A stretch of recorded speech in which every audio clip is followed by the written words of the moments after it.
Yo, what's up, guys? It's your boy Suave here. I got a huge video for you guys today. Dead by Daylight is practically just getting overhauled. The game you know now is going to be a totally different game than what you'll know after these changes are implemented. The game's going to be significantly different. You might say this is a brand new game. You might say that this is Dead by Daylight 2.0. You might say this is Dead by Daylight 3.0. You might say this is Dead by Daylight 4.0. I don't know how many .0s this is going to be. I will tell you that this is going to change the game. Let's dive right into this developer update for June 2022. As you can see, I have the developer's notes pulled up on the left here. On the page, they go over overhaul progression systems, matchmaking incentives, gameplay updates, meta perk changes, non-meta perk changes, and other things like that. So let's get right on into it. So the developer update: during our 6th anniversary broadcast, we announced a new progression system and meta shifting perk overhaul. We're thrilled to say that both initiatives will be headline the upcoming mid-chapter. So it's coming quickly, very fast. From the onset, it was important for us to release these changes as a package. Our objective is to shake up the current meta, providing alternatives and make perks easier to earn. We were also careful to consider the reasons why this meta exists and address any base game issues that may have been concealed. You'll see what that is shortly. And this post will be detailing the upcoming changes of all, which will be available for testing in the PTB next week. This is happening very fast. Overall progression system. Overall progression systems. The progression system is completely changing. So all the perks, since both numbers of perks and characters are constantly increasing, the grind expands. They're completely overhauling the way perks are earned, adding new rewards and making completion easier than ever before. The comparison. So this was the interesting part. In order to unlock all the new perks on every character by the time the next chapter releases, you would have to have played for 4 hours every day. With the new system coming out, you would only have to play for 1 hour each day. And that's not factoring in blood point bonuses or events, perks or offerings, or cakes that we're earning right now with the event. In other words, this is the single largest reduction to grind they've ever made. They're cutting it down by like 75%. That's huge. I mean, how much time did I just spend this last few years on Dead by Daylight? I mean, you could have cut that down by 75% and I would have had everything I had right now. I mean, come on, man. That y'all, man. Unlocking perks. The teachable rarity is no more. Now perks are tied directly to prestige. Prestiging a character for the first time will instantly unlock Prestige 1 versions of their unique perks for all other characters or survivors, making them immediately available for use without ever opening the blood web. Prestiging a character for the second and third time will unlock 2 and 3 versions of the unique perks. Alternatively, higher tier versions of the perks will appear randomly in the blood web once the fast tier has been unlocked. Well, I mean, this is concerning, at the same time interesting, I will say. So, say you prestige the Trapper, this will instantly unlock the tier 1 version of Agitation, Brutal Strength, and Unnerving Presence for all killers. Tier 2 and 3 versions of these perks will now appear randomly in the blood web. Prestiging the Trapper again will make Tier 2 versions of these perks immediately available, and so on.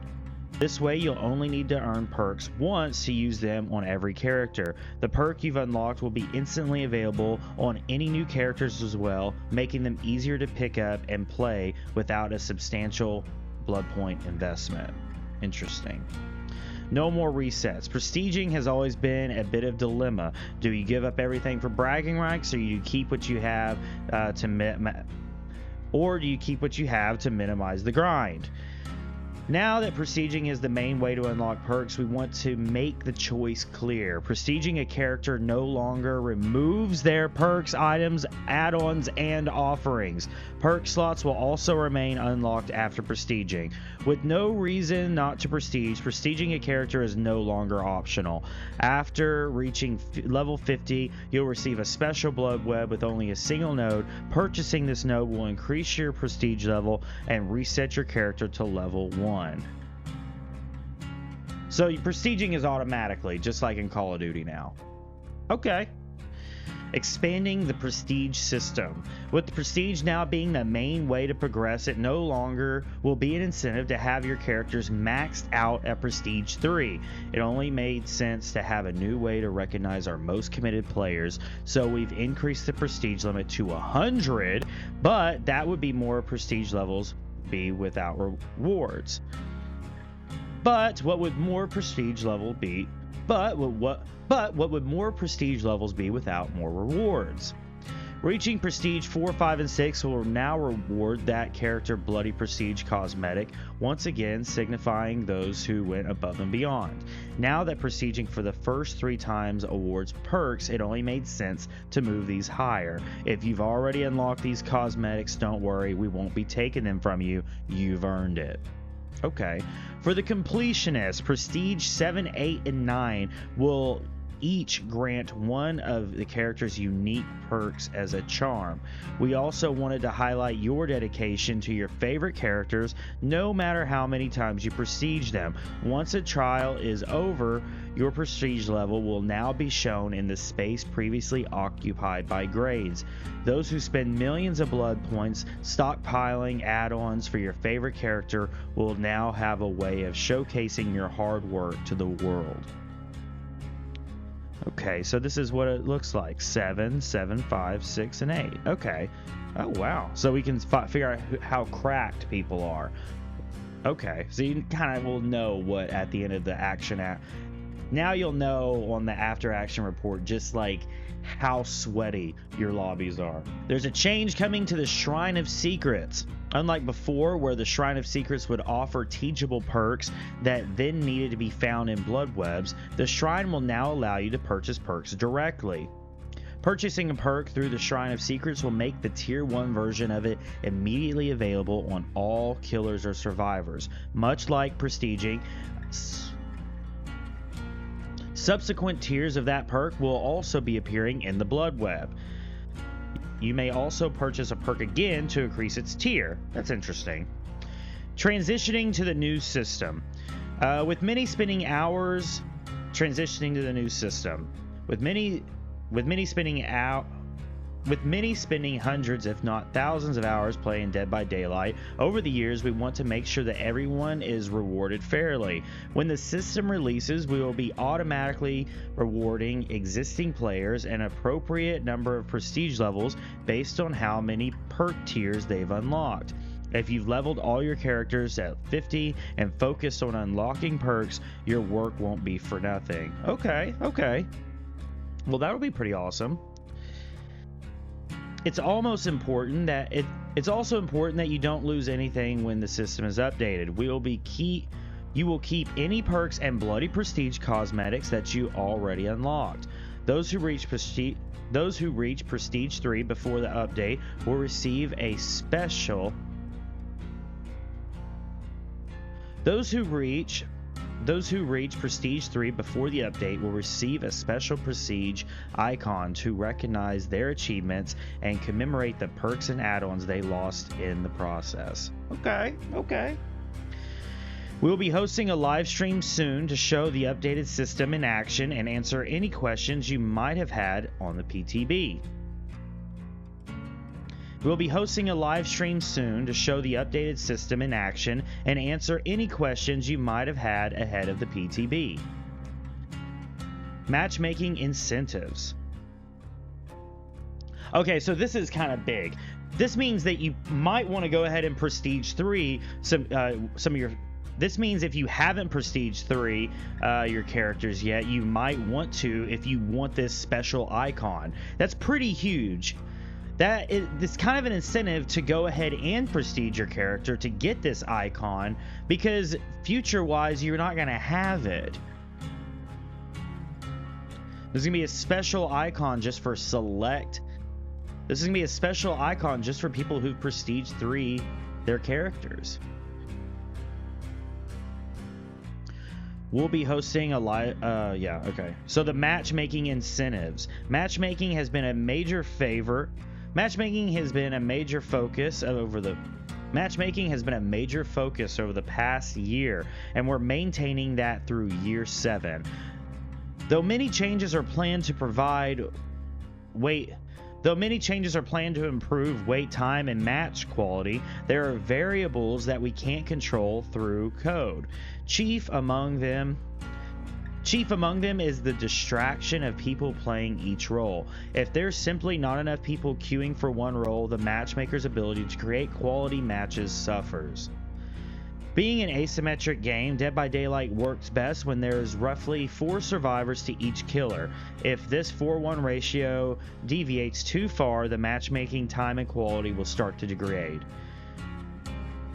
Too many survivors will cause survivor queue times to increase, while too few survivors will cause killer time to increase. To complicate things further, this ratio varies greatly. Depending on your region, rating, and time of day. In some regions, we've observed an excess of survivors queuing, while in others, too few. Oftentimes, this will change over the course of the day. So, how are they going to improve this? Whenever the number of killers to survivors differs too much for the ideal ratio, we've offered a blood point bonus to anyone who opts to play the needed role. This bonus ranges from +25 to +100% depending on levels. These bonuses will be shown on main menu besides each role play button, and will be besides the ready button. This bonus ranges from +25 to 100% depending on demand levels. These bonuses will be shown on the main menu beside each role's play button, as well as beside the ready button. These bonuses double as an indicator of which role currently has the fastest queue times. If you want to get into a match as soon as possible, keep an eye out for incentives. Matchmaking incentives are unique to you and depending on your own matchmaking rating and region. You may see a bonus for killer while your friends see one for playing survivor. This is intended. Bonuses are dependent on which roles you are needed to improve matchmaking at the time. For example, killers may be needed where you are, but there may be an excess of killers where your friends are playing. Playing in a group can also net you a bonus if survivors are needed at the time. However, this will only apply if your group's average matchmaking rating is currently in demand. We believe these matchmaking incentives will improve both queue times and the matchmaker's ability to create quality matches.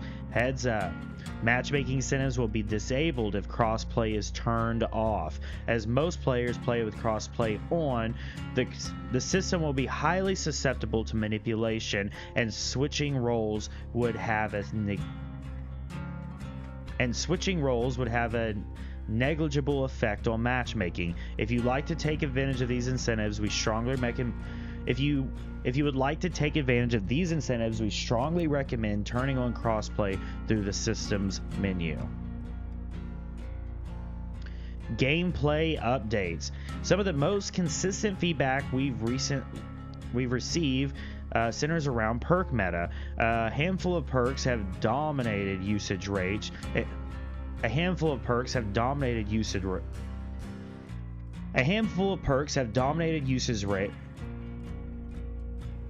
Gameplay updates. Some of the most consistent feedback we recently centered around. Some of the most feedback that we've heard centers around perk meta. A handful of perks have dominated usage rates, especially in higher tier skill matches. Naturally, the gameplay can feel stale when you see the same perks over and over again. In the past, we addressed individual perks through various updates, but but the odd meta change is enough to shake things up. In this update, we are reworking the rebalancing of 39 perks, metas included. We aim to reduce the reliance on the current meta. We aim to reduce the reliance on the current meta while also providing many new options to experiment with. Before we can make meaningful changes to the meta, we need to look at why these perks are so heavily used in the first place. While some perks are popular because of their strength, others are popular because they reduce the likelihood of an unfair situation. Therefore, we prepared a few baseline changes to address some of these core gameplay issues. Generator speeds. So generator speeds are being changed because generator speeds. When looking at the perks most used by killers, these are very clearly a trend. Any perks that help prevent generator from being powered, slowdown perks for short, are favored. Corrupt Intervention, Pop Goes the Weasel, Scourge Hooks, and Hex Ruin are few notable examples. Each are amongst the most popular perks. Many players feel like generators are too powerful too quickly without these perks, so we know that we needed to take a look at generators before making any perk changes. Slowdown perks should be an option, but only the slowdown perks should be an option, but only slowdown perks should be an option, but not the only option to stay competitive. First, we have increased the time it takes to power a generator to 90 seconds, up from 80.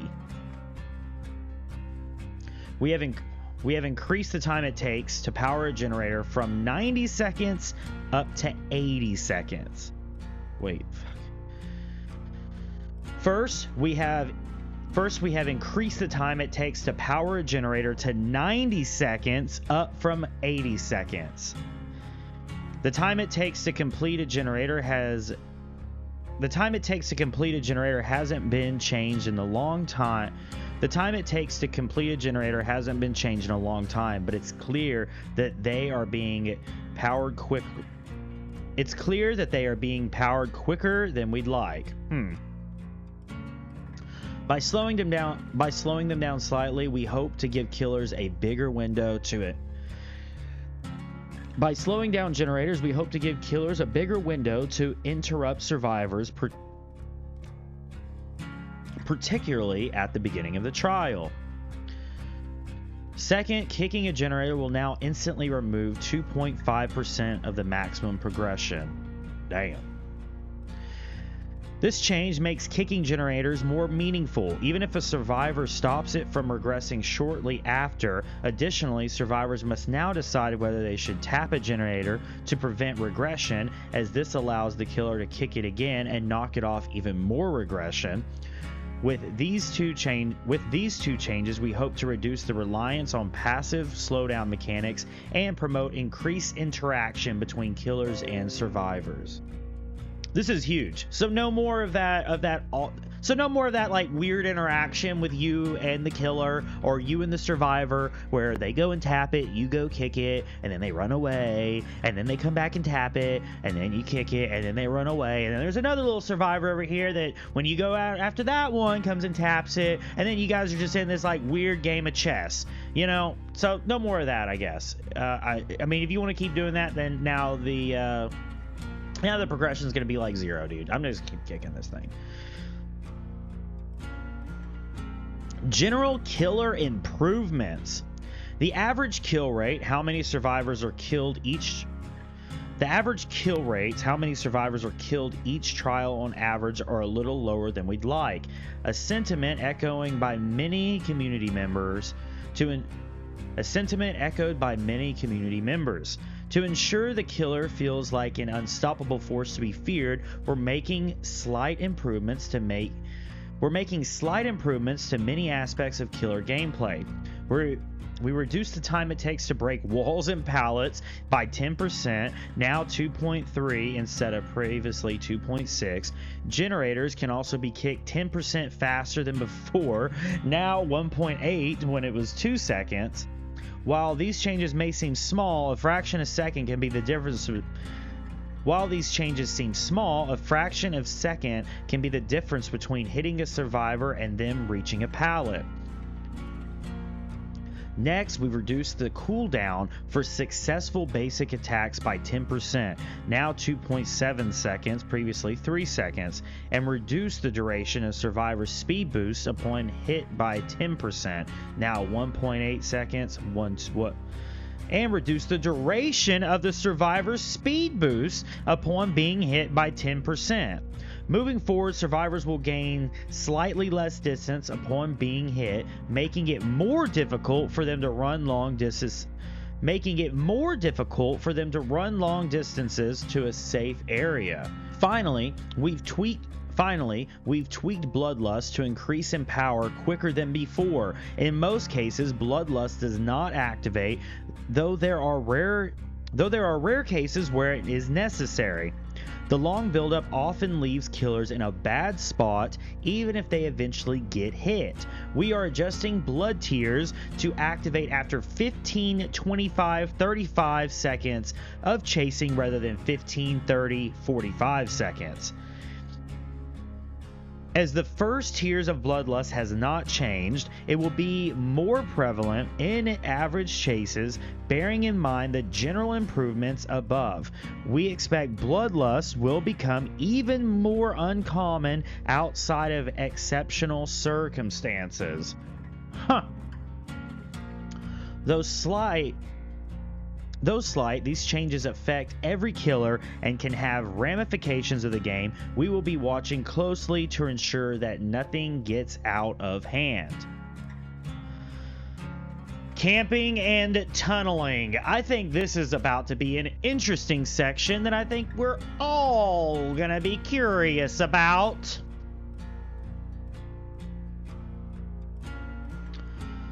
Camping and tunneling. On the survivor side, there is a clear preference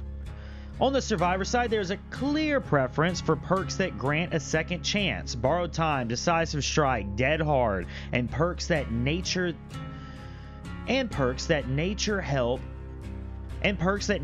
help a survivor avoid certain death, leading to extreme usage rate. A benefit of these second chance perks is how they help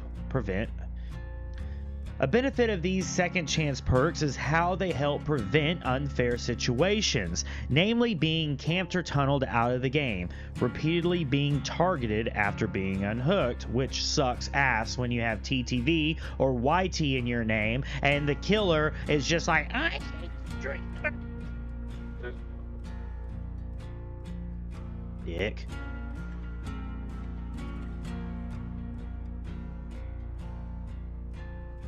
In order to change the meta, it was clear that we needed to address these controversial tactics. Second chance perks should be nice to have, but not essential to ensuring an enjoyable gameplay experience.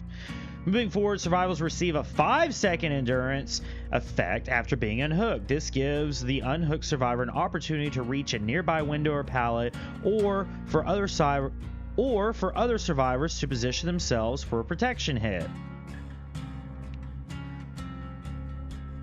Additionally, the unhooked survivor will receive a 7% haste effect for 5 seconds. This will make them harder to catch and encourage killers to shift to the unhooked survivor. So we're getting like a free borrowed time installed in all survivors. Lit, dude, lit. Both effects can be canceled prematurely if the unhooked survivor performs what we now call a conspicuous act. Conspicuous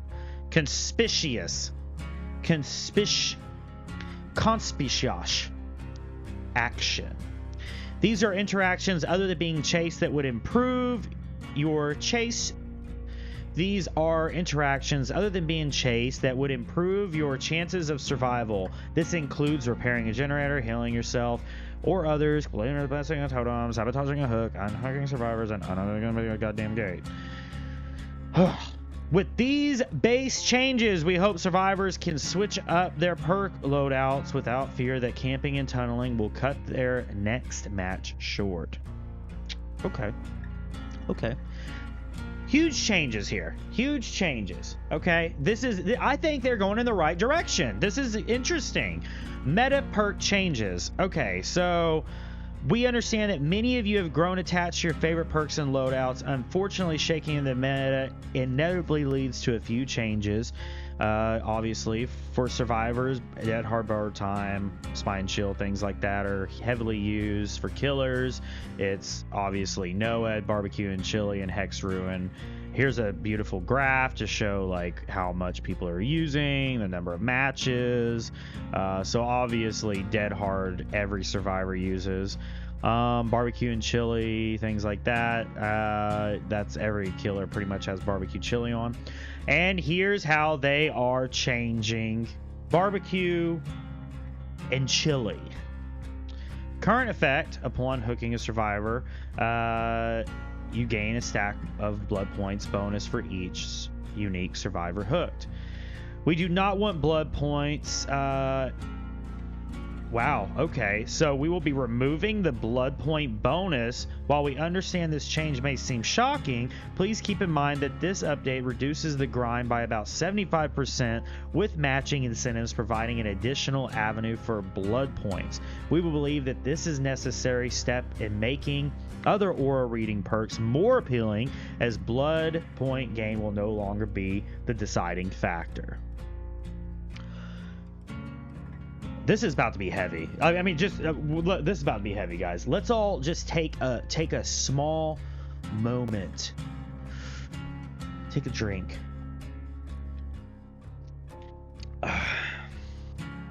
And realize that Dead by Daylight, as we once knew it, is not going to be anymore. It's going to be different now.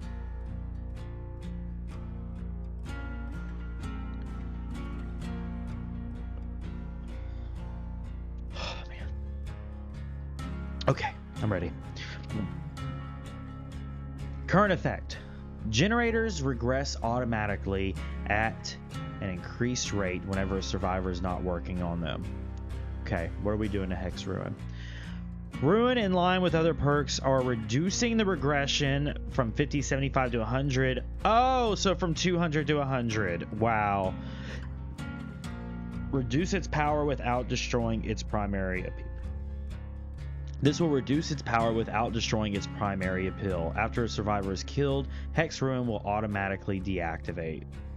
Oh, after a survivor is killed, Hex Ruin will automatically deactivate.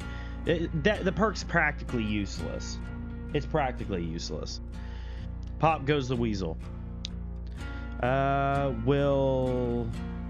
we can see, the current here, 2.5 of the progression. By default, we decided to tone down some numbers to compensate. This perk will now remove 20% of the generators progress, not total progression. This change will make Pop Goes the Weasel very effective against generators that are nearly done, but weaker against those with a small amount of progress. Huh. We'll have to see how that is in action, because my question is, if a survivor, let's say a generator is almost done, right, and they leave, okay, now he kicks it, so is this gonna be like total progression, not the total progression, but 20%? Like, if dude, I don't understand. Like, so like, let's say someone's working on it, leaves, but the generator was just left there. They come back and work on it again. You kick it. Are you only going to get 20% off of what they just worked on? Or, you know, I'm not good at math, but this doesn't make any goddamn sense. Corrupt Intervention. At the start of the match, the 3 furthest generators are blocked for a while. This perk makes the beginning of the match much more manageable, blah, blah, blah. We know that. Moving forward, the perk will deactivate once a survivor enters the dying state. We believe this change will keep Corrupt Intervention effective in helping the killer build early game pressure while providing a limit to its power. So it stays on until you get it down. Wow, that's huge. That's huge. Tinker. Oh, I love Tinker. What are you guys doing to Tinker? Okay, so Tinker is a popular choice for the information it provides. Being able to prevent a generator from being powered is a game changer, particularly on killers with high mobility. It can, however, become a little oppressive, which paired with certain regression perks. But with the base change increased to 90, killers will have extra time to approach. But it can only be activated once per generator. Interesting approach. NOED. Here's the big one, dude. Here's the big one. What are they doing to NOED? Current effect. It sucks to go against. I'll just sum that up for you. This perk makes for a very effective comeback tool, though it falls out of favor in high skill games. Yeah, because fucking a noob uses this shit. We like the way NOED encourages survivors to preemptively cleanse totems, so we are not looking to weaken its direct strength. Instead, survivors will now see the Hex totem's aura within 4 meters upon activation. The range increases to 24 meters over the course of 30 seconds. We believe this change will keep NOED a strong choice for in-game builds while encouraging survivors to find the totem and attempt that last second save. Okay. Scourge Hook, Pain Resonance.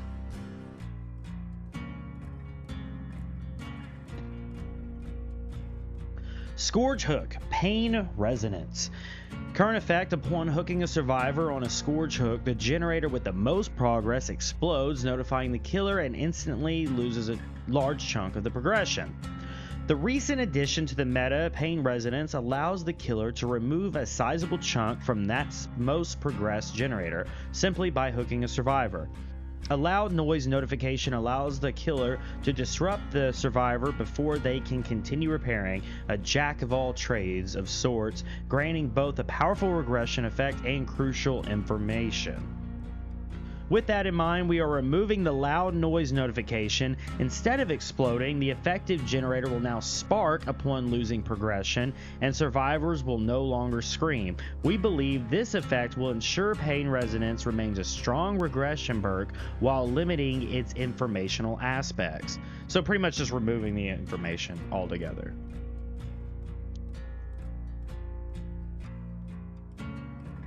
Oh shit, dude! It's dead hard. The change to dead hard. It's here. It's here, guys. The change to dead hard. It's here. It's here. It's here. Let's go over it.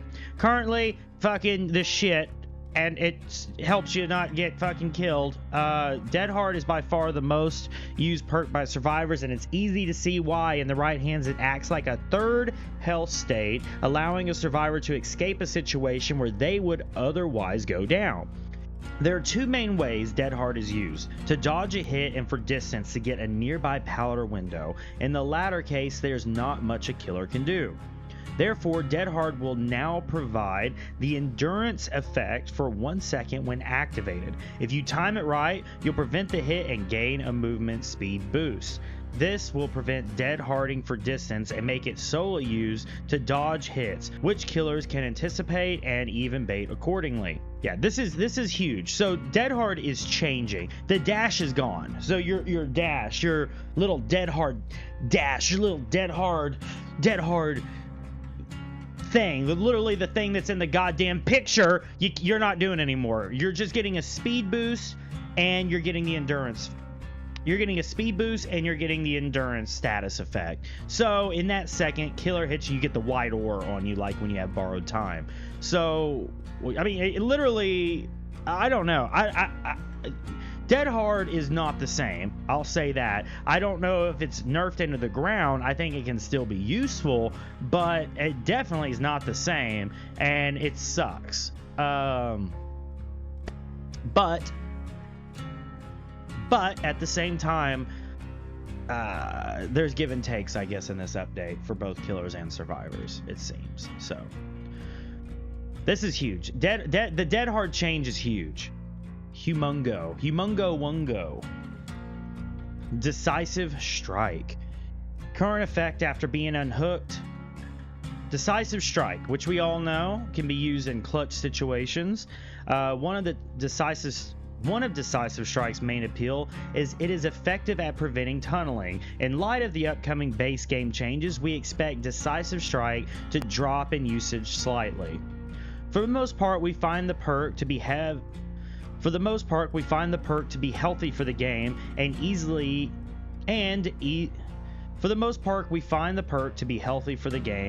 easily avoidable for killers who choose not to tunnel and unhook survivor. That said, at the end of the match, there's often nothing the killer can do to prevent a survivor with Decisive Strike from escaping. Moving forward, Decisive Strike will now deactivate once the exit gates are powered. In addition, the stun duration has been reduced from 5 seconds to 3 seconds. We'll also be simplifying the description of the perk. Decisive Strike will now be cancelled by conspicuous actions. Well, Decisive Strike is dunzo bunzo. Borrowed time. Current effect, saving your buddy's ass. Much like Decisive Strike, this perk gets much of its popularity by granting counterplay against a camping killer. Considering a lighter version of Borrowed Time's effect has been added to the survivor's base kit, we need to update the perk accordingly. Borrowed Time will now extend the duration of the endurance effect of the unhooked survivor by 6, 8, 10 seconds and increase the movement speed duration by 10 seconds for a survivor unhooked. These effects will be cancelled if the unhooked survivor is doing shit. While the overall duration with Borrowed Time is longer than before, we expect that having a lighter version of Borrowed Time in the base kit will cause the usage rate to drop. Honestly, there's not really much reason to run Borrowed Time anymore, is what they're saying, practically. Iron Will, making you silent. This perk allows a skilled player to mind games more effectively in many areas by silencing grunts of pain. To address its high usage rate, we are lowering the grunts of pain to reduce to 75%. Additionally, Iron Will is no longer active when exhausted, though it will not cause exhaustion itself. What? Dude, that's useless. When you use it, you're tired. You know, like I'm getting rammed by the killer. I just use Sprint Burst. I just use Dead Hard. I'm trying to hide, so the thing ain't even fucking working. That's bullshit, man. Fucking with that perk was just fine. That perk was just fine. Shit, man. Iron Will is dunzo bunzo, dude. Self-care. Current effect, sitting in the fucking corner not helping your team with the gin. That's what it currently does. Just remove this perk. Though self-care has a divisive reputation amongst the community, we were surprised to find its usage peaks in the highest skill matches. Having a consistent and reliable way to heal at will is a powerful tool in the right hands. On top of that, self-care increases the efficiency of med kits, allowing survivors to squeeze additional heals out of them. To reduce its strength, self-care's heal speed will be lowered to 25-30. To reduce its strength, self-care's heal speed will be lowered to 35%, and the item efficiency bonus has been removed entirely. Well, they nerfed that into the ground. Self-care's dunzo bunzo. Spine Chill. Current effect, fast vault builds, dude. Yeah. This perk excels at alerting survivors when a killer is approaching, and in high skill lobbies, the vault speed increase becomes the primary draw. There are a few aspects of this perk we would like to clean up. Spine Chill will now activate if the killer has a clear line of sight to the survivor. This will remove the awkward counterplay where the killer must look away, and Spine Chill will now only activate if the killer has a clear line of sight to the survivor. This will remove the awkward counterplay where the killer must look away to ensure a stealthy approach. Wait, isn't that going to make him look away to ensure a stealthy approach? Won't this... It says this will remove the awkward counterplay where the killer must look away to ensure a stealthy approach. But isn't that going to encourage it because you have to have a clear line of sight? I thought right now Spine Chill doesn't do this. So I don't know what they're talking about, because Spine Chill activates when a perimeter is being penetrated, if you will. Next, we'll be adding a short 5-second lingering effect of Spine Chill. This will prevent the perk icon from flickering when the killer looks around and makes the action speed boost more consistent. Finally, we'll be removing the vault speed bonus entirely. Finally, we will be removing the vault speed bonus entirely, as it does not suit the perk's nature. It's a cat. The picture of the perk is a cat. Cats are fast. Cats vault fast. I want to be a cat if I'm using a cat perk. You guys are killing me. You guys are killing me. You're taking my favorite perks out of the game, bro. Non-meta perk changes. Killer perk buffs. Overcharge. Non-meta perk changes. Well, let's see what they're buffing. So, along with its current effects, Overcharge will cause a kick generator regression speed to 400 over the course of 30 seconds. Survivors will want to stop this generator from regressing as soon as possible. Overcharge, huge buff.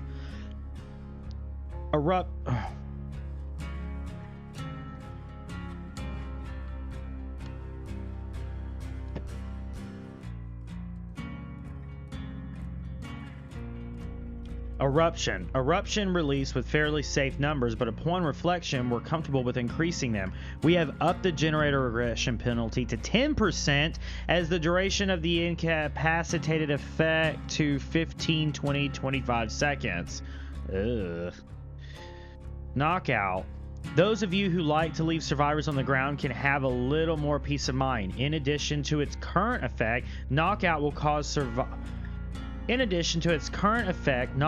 cause dying survivors to crawl 50% slower for 15 seconds and reduce their recovery speed by 25%.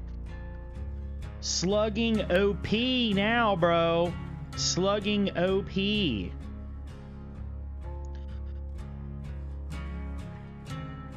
Calothrobulobia, which is like fear of clowns or some shit. To make healing in the killer's terror radius even more unappealing, calrophobia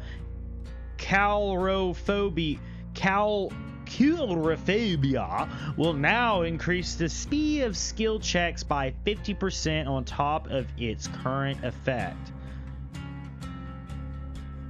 Dark Devotion. This perk is great for confusing and sneaking up on survivors, but the basic attack requirement makes it unappealing for certain killers. Dark Devotion will now activate when the obsession loses a health state. Yo, that's kind of huge. It's gonna mess up the terror radius for a while. Jolt. Jolt allows the killer to regress generators simply by downing a survivor. To make it more consistent and punish careless survivor plays,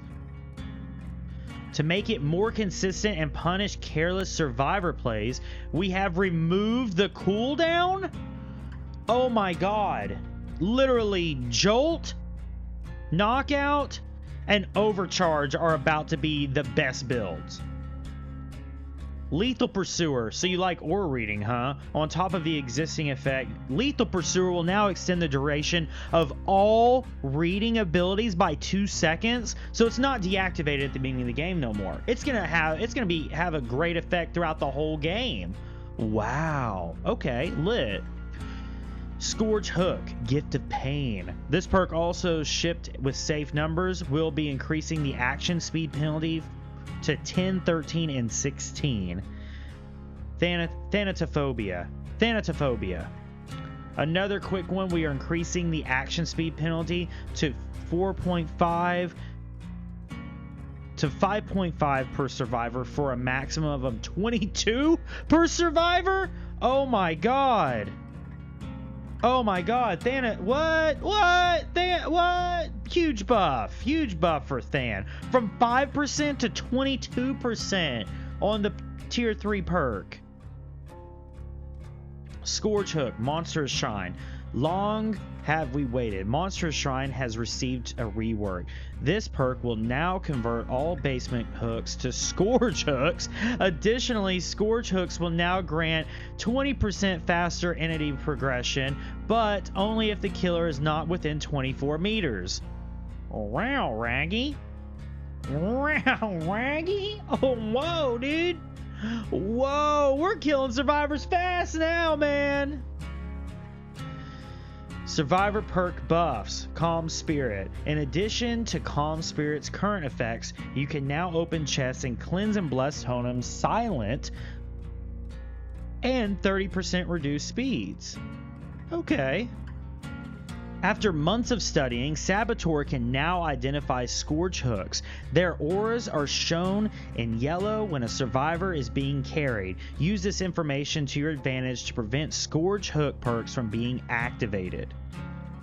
Botany Knowledge. Now increase healing speed by 30, 40, and 50%, up from 11, 22, and 33%. Off the record. Upon being unhooked, gain the endurance status for 60, 70, 80 seconds. The endurance effect is lost upon performing a action, whatever. While this is lengthy endurance effect, any game progression action will cancel it prematurely, making it purely for evading the killer after being unhooked. Lucky Break. This perk is great for escaping a chase, but the effect quickly runs out. We're giving survivors a way to recharge Lucky Break. Each second spent healing another survivor increases Lucky Break's duration by 1%. The total time cannot exceed the starting duration. Pharmacy. Pharmacy used to guarantee an emergency med kit the first time you search a chest. Now Pharmacy will activate whenever you're injured, guaranteeing an emergency med kit when you search a chest. This effect can happen multiple times in one trial. Good luck stealing my med kit now, Meg. Yeah, pretty much just med kits for days now, dude. Jesus. Every time you get hurt, you're getting a med kit. Damn. Soul Survivor. In addition to hiding your aura, Soul Survivor will now increase your generator speed by 75% and your exit gate and hatch actions by 50%. These effects are only active when you are the last survivor standing. Wow. Okay, so those weird in-game plays are about to be lit, dude. It's about to be lit. It's about to be lit. Solo Survivor. Oh, dude, I'm unlocking that gate before you even get over here, buddy. You don't even have to worry about the red light no more, man. I'm out skis. I'm done skos. I'm gone skis. Laters. Distortion. For those who like to stay hidden, we've added a way to regain distortion tokens. Gain 1 token for every 30 seconds spent within the killer's terror radius. Okay. Lightweight. In addition to Lightweight's existing effects, your scratch marks will be more sporadic, making you harder to track. Your scratch marks will also fade 5, 4, 3 seconds sooner, up to 1, 2, and 3. Huh. Interesting. Lightweight kind of is looking a little more interesting. Deja Vu. To help survivors power the 3 closest generators, Deja Vu will now grant a 5% repair speed for those. Deja Vu will now grant a 5% repair speed bonus to revealed generators. Okay. No One Left Behind. Beyond its current effect, No One Left Behind will grant a 7% movement speed bonus to any survivors you unhook. Additionally, the perk now activates when the gates are powered rather than opened. Okay, alright. Dark Sense. We've changed the way Dark Sense works. When a generator is powered, Dark Sense activates. The next time the killer comes within 24 meters of you, your aura is revealed for 5, 7, 10 seconds. The Dark Sense then deactivates. Tenacity. In addition to the current effects, Tenacity now reduces your grunts of pain by 75% when the dying state. Combined with the increased crawling speed, this perk will now be more effective than crawling. Combined with the increased crawling speed, Combined with the increased crawling speed, this perk will now be much more effective in crawling away from the killer. Hope. Hope is great for those who like to make the Hope is great for those who like to make late game saves, but the limited duration can cause it to expire at an inconvenient time. Since the perk is only useful at the end of the match, we've removed the duration entirely. Okay.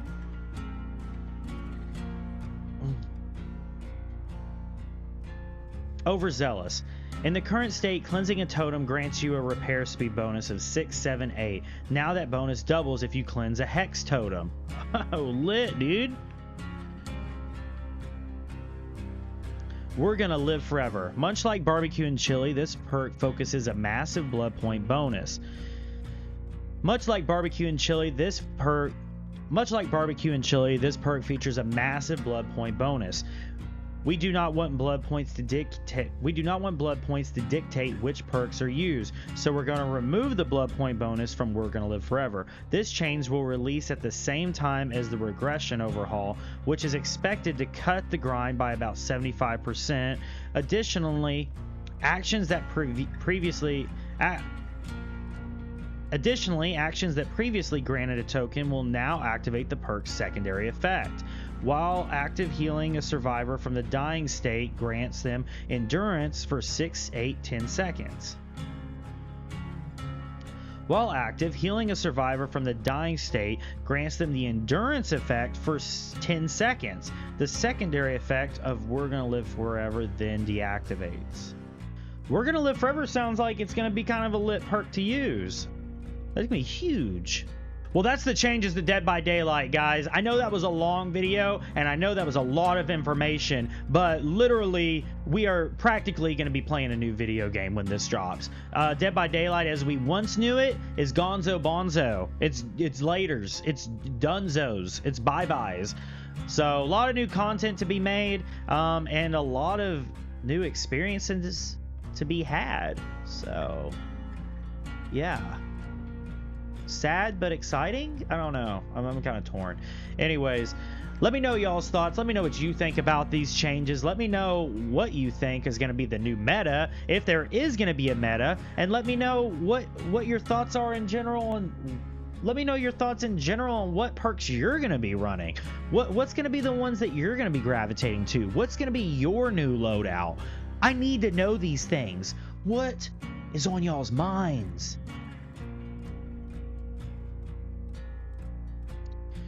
Once again, I appreciate all you guys coming through, showing that love, always helping the channel grow. Make sure you guys drop a like. And once again, guys, y'all take it easy. Have a blessed one, and I'll catch you guys on the flippity flip. Later, baby.